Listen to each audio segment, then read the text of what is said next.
The opinions and statements expressed in the following program do not necessarily reflect those of WWDB, its staff, or management. Entrepreneur, author, and financial consultant Mark Bernstein helps high-performing entrepreneurial business owners create a vision for the future and follow through on their goals and intentions. Ange Oronato is a business growth strategist who blends psychology and business together to create conscious leaders and business owners who impact the world. Founders Forum is a radio show podcast sharing the real stories behind entrepreneurship as founders discover more about themselves while providing valuable lessons and some fun and entertainment for you. Now, here's Mark and Ange. Good morning and welcome to Founders Forum. I'm Mark Bernstein. Sitting next to me is Ange Oronato, my co-host. And our guest today, who we'll introduce in a few minutes, is Mr. Frank Ventresca. And last week, Ange, we were talking about the beautiful spring day and the weather outside, which is a gorgeous day in Philadelphia like it is today. And we also talked about the side effect of that, the allergy piece of it. I know I could barely speak last week. It's a little better this week. How about you? How are you feeling? Yeah, much better. I think I'm on the tail end. It's been about 2 months of laryngitis and pending, allergies. So I think today feels good. We're excited to get in and get chatting, and we have an in-studio guest, so I'm very excited for this today. And you, Frank, how are you feeling with the allergies? I know you I've dealt with allergies since I was like crawling. It's been with me all my life. Very common thing. That sort of leads me to my thought on the way into the studio today about health. Yesterday, I'm in a group of entrepreneurs, and we talk about our intentions for the year and where we're headed, and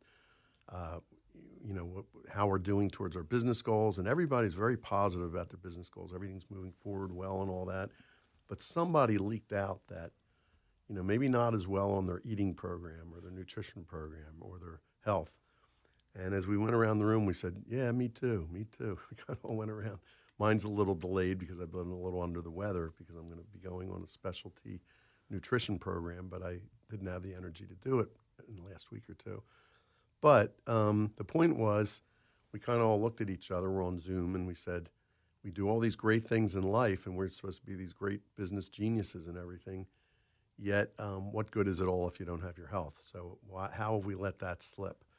So I wonder, we have callers out there. If anyone wants to call in and talk about their health and that struggle, they can certainly do that.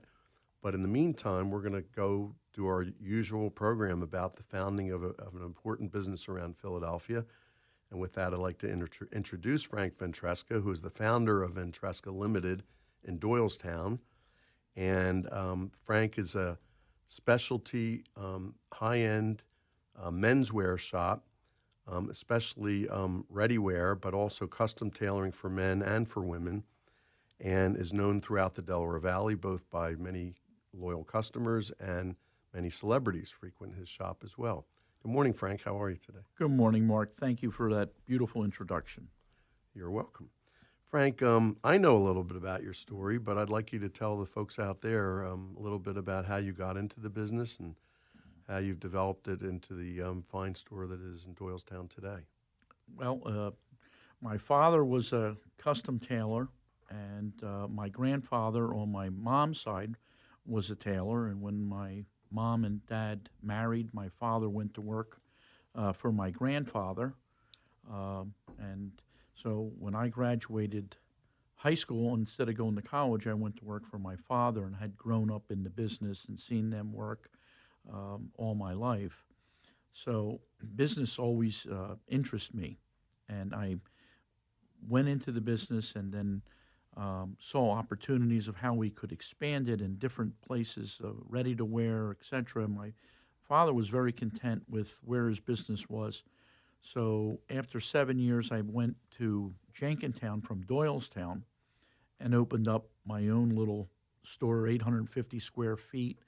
It was small, and we did custom-made clothing, and we did tuxedo rentals. And little by little, it continued to grow, and we built a customer base. And after a period of time, people asked, where do I buy sweaters? Where do I buy shoes? Where do I get a raincoat? And it made me think, well, if I added these components, we could do more business. So I took space, bought a building down the street, and took a major step and went from an 850 square foot showroom to a 3,500 square foot showroom, and added clothing and sportswear, and at that time, a lot of dress clothing. People were still wearing suits and ties on a regular basis. Had a beautiful formal wear department, which we still do, but at that time, bar mitzvahs and weddings and charity events, I'd say easy 70% were black tie. And we had people coming to us from all over the Delaware Valley wanting to buy formal wear, and we didn't have just cookie cutter.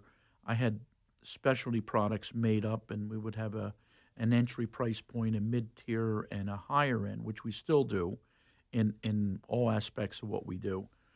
But so we would bring in people from all over, and the department stores and many of the other stores, when people wanted something different, they would send it to us. I mean, Neiman's was sending us customers. They still do. And Bloomingdale's, Nordstrom's, whoever it was, if they didn't have certain items, they said, well, go to Ventresca. He has a specialty department.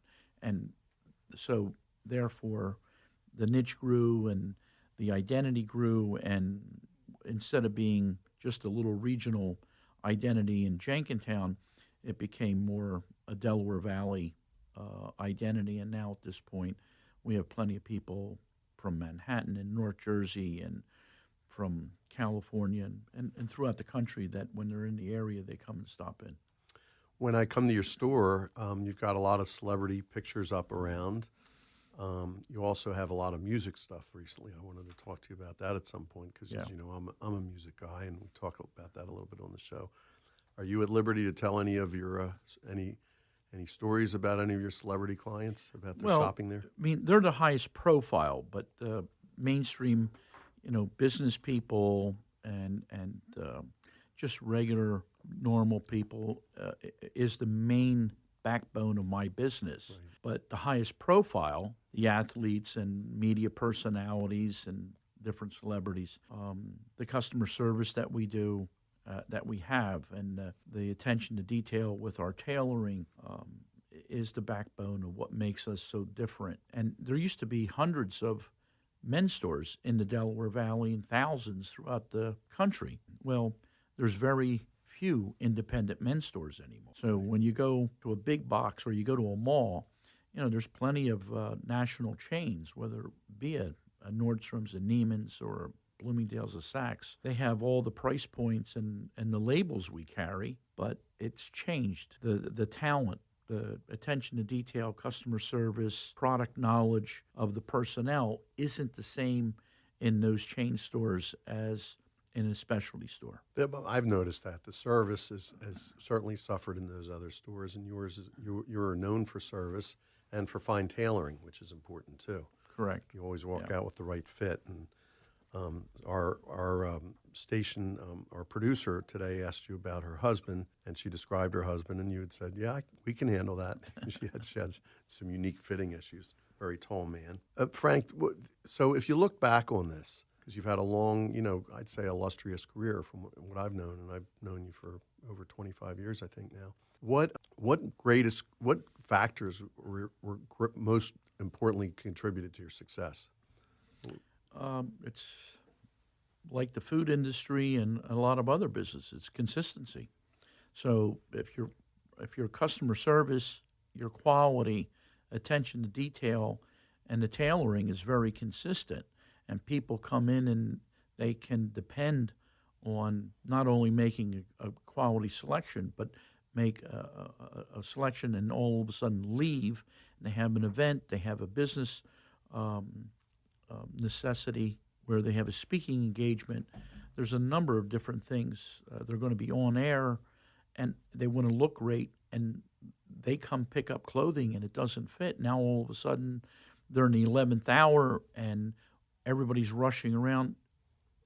That's when things are broken. And if we can get people that what they want, when they want it, and hassle-free, that is huge anymore. Because people don't have the same kind of time. they're pushed to the max, and they're being pulled. And a lot of time people don't prepare. They're the 11th hour, and they're thinking about, oh, God, I got to get this done. I got next weekend I have my daughter's wedding or something. I mean, some people wait longer than others, but as a whole, most of the people we interact with do prepare. Yeah, Frank, so I have a question, and this is something that is always of interest to me. My 30-year career in executive recruiting, talent development, organizational strategy design, and helping companies also not just look at their people, but be aware of what's coming down the line, how to position their business for the future. So when I think about your business, you'd be living under a rock right now to not hear on the news people talking about AI and the effects of, all of this and what it's bringing into any sort of industry. So I'm curious, because your business is so concierge, so high touch, relationship driven, you've got individuals that are doing the tailoring and the measuring. Where do you see something like this fitting in, where if people go in and go to an automated thing, get their measurements and just kind of get clothing, do you have any thoughts about that? Do you see it affecting or changing your business in any way, particularly as younger people may be coming in to be employed by you or coming in looking for clothing? Or is it something you've even thought about yet? Oh, yeah, it's a hot topic in our industry. And anybody in the know, on top of what they're doing, is very aware. The demand and the want for what we do and who we are around the country is we're filling a void to the smallest portion of the buying public, not the biggest. Mainstream America, they're buying online, they're buying in department stores, they're buying as inexpensive as they can get it for. That's not who we're servicing. We're servicing a clientele who have a want, a need, whether it's business or social, and they want the value for the money they're spending. So if you go into a chain store or a big store or a company store, a brand label, and they're spending $1,000 on a suit of clothes and on up, the label is the same. Anywhere in the world you go, you can buy that label. But is accessorizing it and then tailoring it, what are you getting? So they're already spending the dollars. Are they getting the value for the money you're spending? And that's where stores like mine around the country are accelerating. I mean, the tremendous amount of growth we're experiencing. Last year was the biggest year we ever had, and we maintained the profitability. People says, well, did you grow and your margin went down? No, just the opposite. The margin actually went up a little bit because the demand increased substantially. And that's not common for a mature business. A mature business getting a big growth and then maintaining it, which we're seeing right now, is very unusual. And that goes to show you the customers that are looking for alternatives, and we're filling that need. That's really interesting, because you would think as more and more people are not, we were just coming out of this pandemic where things weren't happening in live, people weren't going to offices where they needed to be dressed or, sort of a certain level. So that's really interesting to hear, and I'm glad to hear that. And I'm also wondering if people, the way you dress, when you feel good in what you're wearing, it makes you feel better inside, I believe. Absolutely. So I'm wondering if that plays a part in it all, in your opinion, too, why you grew so much last year. Well, the biggest thing is that when you can provide people and fulfill their want is always key. Our society today is much more informal than 20 years ago and anywhere before that. So the work environment, people are having difficulty, employers are having difficulty having people come in more than 2 to 3 days a week in an office environment. There's a pushback. But people says, well, who's wearing clothing? The customer base that we service have that want, have that need. So whether it's business casual or whether it's social, there's times when they want to put on clothing and their image is a direct reflection of their success and or their pride. Mm-hmm. People the biggest absence of what's happening today is people not putting pride into either their appearance or their work or their quality. Their mainstream, just status quo, average seems to be perfectly acceptable. There's always a group of people that will excel. And in sports, you see it all the time, and people expect it in sports. Well, how about in business and the integrity in an individual when you're working with someone and it's not just static, just noise, but there's substance behind it. That's very, very important. And there's a group of people that built their image on exactly that, who they are. And at the same time, they're in a position where they want to step up. They want to be the difference, whether it's in financial planning, whether it's selling automobiles, from car dealerships, restaurateurs, attorneys, doctors, accountants, engineers. I mean, go down the line. Pharmaceutical companies. We have a lot of Fortune 500 executives that travel the world. Well, different areas of the world still dress for business. True. So it's really people that want to excel, want to distinguish themselves, even more so than pent-up demand from the pandemic. We do have to take a break right now, so let's do that. And we're going to talk about the future with Frank right after this commercial. Ventresca Limited in historic Doylestown, Bucks County is the Delaware Valley's leading men's store, celebrating over 41 years making men look their best. Select from leading designers and brands, casual, dress, and formal, Ventresca Limited has a selection you must see to believe. Social or business casual footwear, the selection is great. Casual weekend wear for here or the beach. Shorts, shirts, polos, and jeans. Ventresca Limited has one of the largest selections you can find. Custom alterations are free. Come to Doylestown and see one of the Delaware Valley's largest menswear selections. Visit Ventresca online at ventresca.com. That's ventresca.com. Okay, we're back with Founders Forum with our guest Frank Ventresca. That's my allergic throat. Get that cough drop in. Getting in my way again. I know. I think I'm trying not to burden people with a cough drop, but I may have to do it. Anyway, Frank, we're back here after our break, and wanted to ask you about the future. What's the future look like for Ventresca, the enterprise and the individual? Well, it's funny you ask that, because what a transition I've experienced in the last 3 years.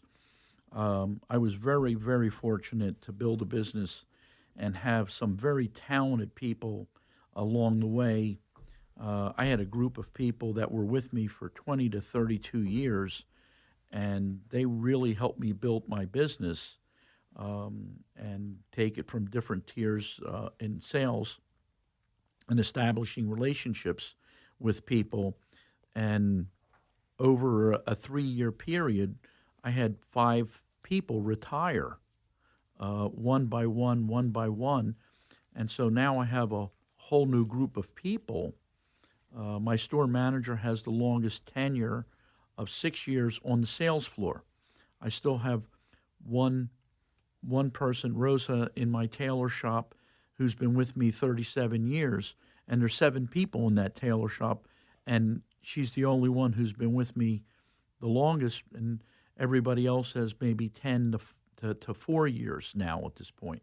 But to answer your question, I'm fortunate. I have some young people that have been working part-time, and they're going to school, Savannah School of Design, Thomas Jefferson University, which is the old Philadelphia textile. They're going to be graduating in June and in November, and they expressed interest, and I made them offers to come in and work in the store and join our group of the people that are already there. That'll be a tremendous enhancement, because they've worked in the store for a number of years and have tremendous talent and enthusiasm, which is absent today in the workforce. I was going to ask you about that. It's great. I was wondering if young people are interested in things like tailoring, By the way, I should tell you, I don't think I ever mentioned this to you, but my grandfather was a tailor in Lower East Side. Came Wow. over from the old country, and that's what he did. And it's those kind of artisan type careers. There doesn't seem to be as much interest, but you are finding young people interested in the business. Well, this is the first time in my tailor shop I have an apprenticeship program. I have 3 ladies that are young, and when I say young, so I have three ladies in my tailor shop out of 5. They have background in sewing and tailoring, but at this point, I'm going to have a group of 3 others that eventually, in the next 5 years, will probably be retiring. So I'm paying people to apprentice, which is very unusual in today's society. They have good skill sets and they're responsible, but we're taking them to a whole new level, and it's preparation. And to try and find a tailor today, there was always Italian tailors, Portuguese tailors, people coming out of Europe. Well, that's not happening. I mean, they're not producing the same people, just like electricians and plumbers and carpenters, skilled people, mechanics, in any trade, bakers. They're all changing, and unless you prepare, there's going to be a big void in people's business unless they develop an idea on how to look forward. So we've done that in the tailor shop. I'm doing it with people that have interest in fashion design, fashion merchandising. I have 2 girls coming in. One is very interested on the design side, and one's very interested on the business and merchandising side. And the idea is to bring one girl, one of the gals in, and help in the buying and the paperwork and budgeting and planning on what inventory, what lines are going in, and the other one is to maybe shadow and work on the custom and the apparel side on custom-made clothing, to mentor them in those areas, in addition to being salespeople on the floor. So they're straight salespeople who interact with customers and help do inventory and fill in, etc. But then you have key people who have different skill sets, who have interest and background in going to school, but don't have on-hand ability to be in that work environment, one-on-one, getting mentored. And I'm looking very forward to doing that because I have all these years of ups and downs and what I've done wrong, as well as where we're going, and to teach people not to make the mistakes and go forward and see the difference between decision making and guessing at it as compared to, well, here's the obstacles you will hit if you take this direction, but if you go this direction, you'll have more succession.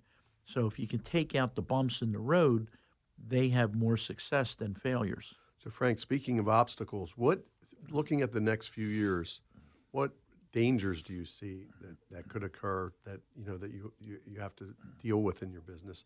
And I'll ask you a 2-part question: what opportunities and strengths do you have to overcome those dangers? The demand right now for stores like mine through the country is at an all-time high, and that's amazing. That's great. And I belong to a buying group. There's many of the better stores that have there's half a dozen different buying groups, depending on what tier of sales volume you are in a business. And part of that is an association with analytical firms that do retail, luxury men's, luxury women's, and jewelry. So they and the group I work with does strictly independents. Now, they might have multi-doors, they might have 2-3 doors, but most of them are like myself, where they're have long tenure in the business. Some of them are second generation and have a serious volume. So that's the common denominator. But every month we talk, on a Zoom call and evaluate projected performance, sales goals, open to buy dollars, meaning dollars being spent on inventory, and are you over inventoried, under inventoried, what categories are performing, underperforming. It's a lot of preparation. So at this point, the business aspect, which I had to really learn over the decades, I feel very comfortable with and is strong. But this analytical group provides a lot of information, and right now we're seeing an upswing in independents across the country for the reasons we spoke about earlier, where they go to a big box store and they have the inventory, but the talent isn't there, the tailoring isn't there. So if they're spending the dollars, they want the value. So the future looks good for stores like ours because there's no more opening. There's more closing than they're opening. But at the same time, finding people that are qualified and have the ability to fill the void in the workplace everywhere, whether it's restaurants or warehouse, truck drivers, go down the line, everybody's looking for personnel. So we're working diligently, and when we find key people, we're compensating well. So it sounds like the dangers are, first of all, predicting trends, and you've got that covered with the analytics. And the other danger is finding the right people.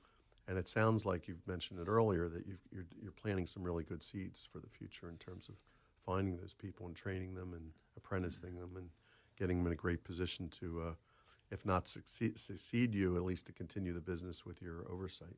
Yeah, that's there's a plan, but it's the same thing like everything else. You take 2 steps forward and occasionally 1 step back.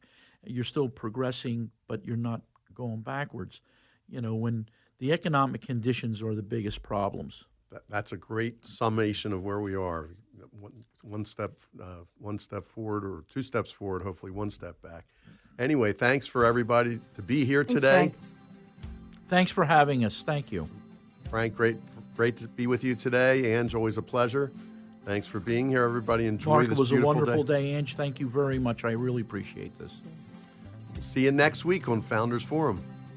We hope you enjoyed your time with Founders Forum today and you found value to take with you throughout your day. Join us again next week for another episode of Founders Forum on WWDB Talk Radio and always at the Founders Forum show page at WWDBAM.com.